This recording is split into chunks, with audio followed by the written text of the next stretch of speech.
पापमोचनी एकादशीच्या दिवशी काय करावं असा प्रश्न तुम्हालाही पडलाय का? चला जाणून घेऊया. यंदा रविवार दिनांक 15 मार्च 2026 रोजी पापमोचनी एकादशी साजरी केली जाणार आहे. या निमित्तानं या व्रताचं महत्त्व आणि संपूर्ण पूजाविधी सुद्धा जाणून घेऊया. फाल्गुन महिन्याच्या कृष्ण पक्षात येणाऱ्या या एकादशीला पापमोचनी एकादशी असं म्हणतात. पापमोचनी एकादशी ही हिंदू धर्मातील अत्यंत महत्त्वाची एकादशी मानली जाते, कारण या दिवशी व्रत केल्यानं सर्व प्रकारच्या पापांतून मुक्ती मिळते अशी भाविकांची श्रद्धा आहे.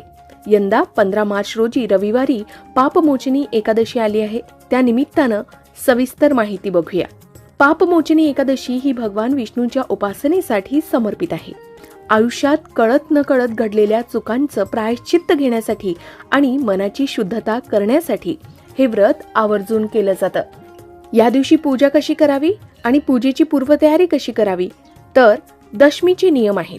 एकादशीच्या आदल्या दिवशी म्हणजे शनिवारी 14 मार्च 2026 रोजी सात्विक आहार घ्यावा. सूर्यास्तानंतर शक्यतो भोजन टाळावं आणि पूजेसाठी भगवान श्री हरी विष्णूंची मूर्ती किंवा फोटो घ्यावा.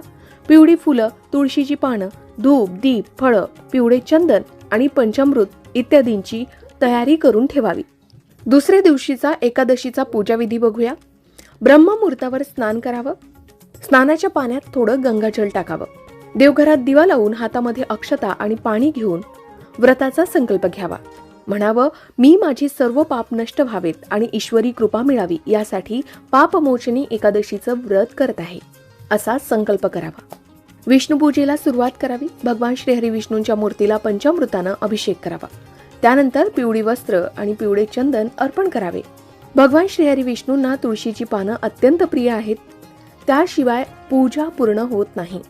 मात्र रविवारी तुळशीची पानं तोडू नयेत, त्यामुळे शनिवारीच तुळशीची पानं तोडून ठेवावीत आणि एकादशीला ती भगवान श्रीहरी विष्णूंना अर्पण करावीत. त्यानंतर ओम नमो भगवते वासुदेवाय या मंत्राचा जप करावा. विष्णू सहस्रनामाचं पठण करावं. हे सुद्धा अत्यंत फलदायी मानले जातं. पापमोचनी एकादशीच्या दिवशी आरती आणि नामस्मरणालाही विशेष महत्त्व आहे. एवढंच नाही तर या एकादशीच्या दिवशी पौराणिक कथा वाचावी आणि ऐकावी सुद्धा, कारण कथेच्या श्रवणाशिवाय व्रताचे पूर्ण फळ मिळत नाही असं मानलं जातं.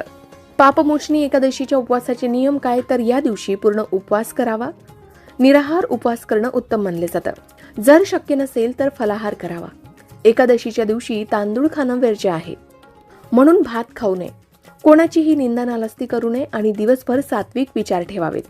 एकादशीच्या व्रताची सांगता दुसऱ्या दिवशी करावी, म्हणजेच सोमवारी 16 मार्च रोजी सकाळी सूर्योदयानंतर द्वादशी तिथीला आपण व्रताचं पारण